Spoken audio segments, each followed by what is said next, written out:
आज की सबसे पहली बड़ी खबर की तरफ। लेकिन उससे पहले इस वीडियो को बनाने में मुझे बहुत मेहनत लगती है और इस मेहनत के लिए आप वीडियो को पूरा जरूर देखें। चलिए सबसे पहले आपको एक बार चीनी बीमारी से संक्रमित लोगों का आंकड़ा बता देते हैं। पिछले 24 घंटे में कोरोना के 93,337 नए मामले सामने आए हैं, जिसके बाद अब देश में 53,08,014 केसेस हो गए हैं। इसके अलावा संक्रमण से अब तक 42,08,431 लोग ठीक हो चुके हैं और वहीं अब मरने वालों की संख्या 85,619 हो चुकी है, जो कि एक बेहद दुखद बात है। चलिए दोस्तों, बात करते हैं आज की सबसे पहली बड़ी खबर की। डरते डरते चीन ने दी रूस को धमकी, पुतिन ने समझ लिया इशारा तो हो जाएगी तबाही। दोस्तों, चीन के साथ जारी विवाद के समय रूस खुलकर भारत के समर्थन में आया है, जिस कारण चीनी सोशल मीडिया में रूस के खिलाफ बातें लिखी जा रही है। ऐसे समय में चीन के सरकारी अखबार ग्लोबल टाइम्स के मुख्य संपादक हु शिजिन ने रूस और चीन की दोस्ती पर एक लेख लिखा है, जिसमें इशारों ही इशारों में उन्होंने रूस को धमकी जारी की है। इस लेख के मुताबिक रूस और चीन दोनों देश ही अमेरिका के प्रतिबंधों का सामना कर रहे हैं। ऐसे समय में दोनों देशों को एक दूसरे के नजदीक ही रहना होगा। साथ ही रूस और चीन के अच्छे रिश्तों का सबसे बड़ा फायदा रूस को ही हो रहा है। चीन के विकास के साथ ही चीन के साथ अच्छे संबंध रखना अब रूस की जरूरत बन गया है। इन पंक्तियों से जाहिर है कि चीन ने रूस को चेतावनी भरे शब्दों में कहा है, अगर आज के हालातों में चीन भी रूस के खिलाफ खड़ा होता है तो रूस के लिए जरूर मुश्किलें बढ़ना तय है। दोस्तों, आप दुनिया का सबसे ताकतवर व्यक्ति किसे मानते हैं, पुतिन को या ट्रंप को? कमेंट में बताएं। और अब जानिए, लद्दाख में तनाव के बीच चीनी नौसेना ने भारतीय तेल टैंकर को समुद्री लुटेरे से बचाया। दोस्तों, लद्दाख में चल रहे तनाव के बीच भारत और चीन के बीच सहयोग का एक बेहतरीन उदाहरण सामने आया है। चीनी नौसेना ने अदन की खाड़ी में समुद्री लुटेरे से भारतीय तेल टैंकर को बचाया और सुरक्षित भारत के पास तक छोड़ा। इस भारतीय टैंकर पर चालक दल के 31 सदस्य सवार थे और उसके कैप्टन ने चीनी नौसेना को धन्यवाद दिया। इस टैंकर का नाम MT भारत गौरव था और यह मिस्र से हिंदुस्तान के लिए रवाना हुआ था। खबर के मुताबिक चीनी नौसेना ने 3 विदेशी व्यापारिक जहाजों को सुरक्षा प्रदान की। दरअसल इमरजेंसी में समुद्री लुटेरों के खतरों को देखते हुए भारतीय जहाज को सुरक्षा के लिए मदद मांगनी पड़ी। ये घटना शनिवार की है। बता दें कि अदन की खाड़ी दुनिया के सबसे खतरनाक जल क्षेत्रों में से एक है और अदन की खाड़ी में अक्सर सोमालियाई समुद्री लुटेरे हमला करके जहाजों पर कब्जा कर लेते हैं। चीन की नौसेना के अधिकारी यांग एबिन ने कहा कि चीनी नौसेना ने अपने मिसाइल डिस्ट्रॉयर तेयुएन को विदेशी जहाजों की मदद के लिए भेजा। इसके अलावा 2 और चीनी जहाज क्षेत्रीय सुरक्षा मुहैया कराने के लिए रास्ते में मौजूद थे। चीनी नौसेना ने भारतीय कैप्टन के हवाले से दावा किया कि उन्होंने चीन की तारीफ की है। बता दें कि चीन ने लद्दाख में 50,000 से ज्यादा सैनिकों को तैनात कर रखा है, जिससे दोनों ही देशों के बीच तनाव चरम पर है। सैन्य अधिकारियों के स्तर पर दोनों देशों के बीच बातचीत के लगातार बेनतीजा निकलने के बीच भारतीय सेना ने सर्दियों में सीमा पर डटे रहने की पूरी तैयारी कर ली है। बताया गया है कि भारत की तरफ से सर्दियों में ईस्टर्न लद्दाख में लाइन ऑफ एक्चुअल कंट्रोल पर सेना ने 40,000 अतिरिक्त सैनिकों के ठहरने का इंतजाम पूरा कर लिया है। यहाँ टेम्परेरी शेल्टर बना दिए गए हैं, जहाँ सर्दियों में भी सैनिक डटे रह सकते हैं। दोस्तों, क्या ये भी चीन की कोई चाल है? क्या ये समुद्री लुटेरे चीन के ही हो सकते हैं? आपका क्या ख्याल है? कमेंट में जरूर बताएं।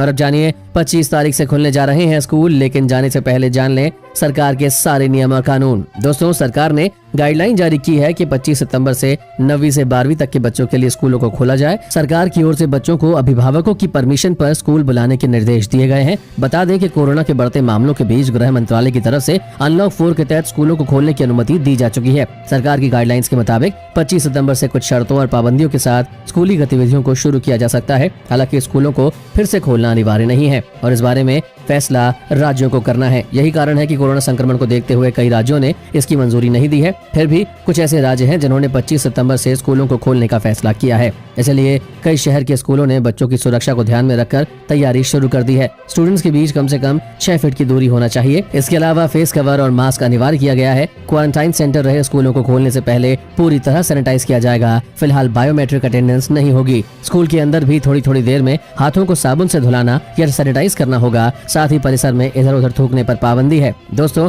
आपका स्कूल जाने का मन कर रहा है या नहीं? कमेंट में जरूर बताएं। दोस्तों, भारत सरकार ने सब्जियों खासकर प्याज की बढ़ती कीमतों पर लगाम लगाने के लिए प्याज निर्यात पर रोक क्या लगाई। पड़ोसी देशों के आंखों से आंसू निकलने लगे। खासकर बांग्लादेश और नेपाल में प्याज की कीमतें आसमान छूने लगी हैं। बांग्लादेश सरकार ने तो किसी सूचना के बिना प्याज के निर्यात पर प्रतिबंध लगाने के मोदी सरकार के फैसले पर आधिकारिक रूप से अपनी गहरी चिंता जताई है। इसे देखते हुए वहां की सरकार ने भारत से प्याज के निर्यात पर से बैन हटाने का अनुरोध किया है। उधर पड़ोसी देश नेपाल में भी भारत सरकार की ओर से निर्यात पर प्रतिबंध लगाए जाने के बाद प्याज की कीमतें आसमान आसमान चढ़ गई है। कुछ दिन पहले तक 20-30 रुपए किलो बिकने वाले प्याज की खुदरा कीमतें यहाँ पर 150 रुपए किलो तक पहुँच गई है। कई जगहों पर व्यापारियों ने जमाखोरी और कालाबाजारी शुरू कर दी है। ऐसे में आने वाले दिनों में इसकी कीमत और अधिक बढ़ सकती है। बता दें कि भारत दक्षिण एशिया में प्याज का सबसे बड़ा उत्पादक है। नेपाल, बांग्लादेश, श्रीलंका, भूटान और मलेशिया भारतीय प्याज पर ही निर्भर है। बांग्लादेश के विदेश मंत्रालय ने भारत सरकार को भेजे पत्र में कहा है कि प्याज के निर्यात पर रोक लगाने का फैसला 2019 और 2020 में दोनों देशों के बीच बनी आपसी समझ के अनुरूप नहीं है। पत्र में कहा गया है कि दोनों पड़ोसी देशों के बीच बेहतरीन संबंधों को देखते हुए बांग्लादेश को प्याज का निर्यात तुरंत बहाल किया जाना चाहिए। बांग्लादेश भारत से प्याज का सबसे बड़ा खरीदार है। पत्र में कहा गया है कि भारत के अचानक इस संबंध में घोषणा करने से बांग्लादेश के बाजार में आवश्यक खाद्य पदार्थों की आपूर्ति प्रभावित होगी। वहीं नेपाल ने भी इस तरह के प्रतिबंध जरूरी होने पर भारत को समय से पहले उसे सूचित करने का अनुरोध किया है।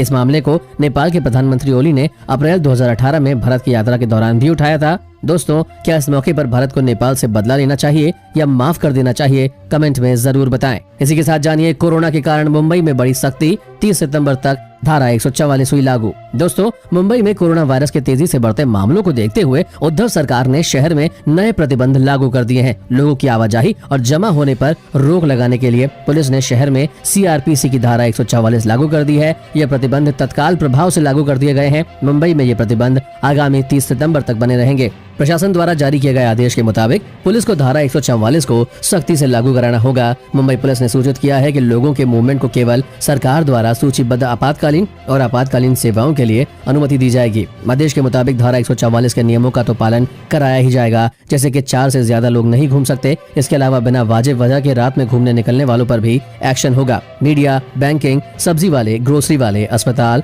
इंटरनेट, बिजली, पेट्रोल पंप, पोर्ट विभाग जैसे जरूरी काम में लगे लोगों को छूट होगी। बता दें कि पूरे भारत में महाराष्ट्र राज्य में कोरोना के सबसे ज्यादा केसेस आए हैं। दोस्तों, उद्धव सरकार कोरोना वायरस को रोकने में पास हुई है या फेल? कमेंट में जरूर बताएं।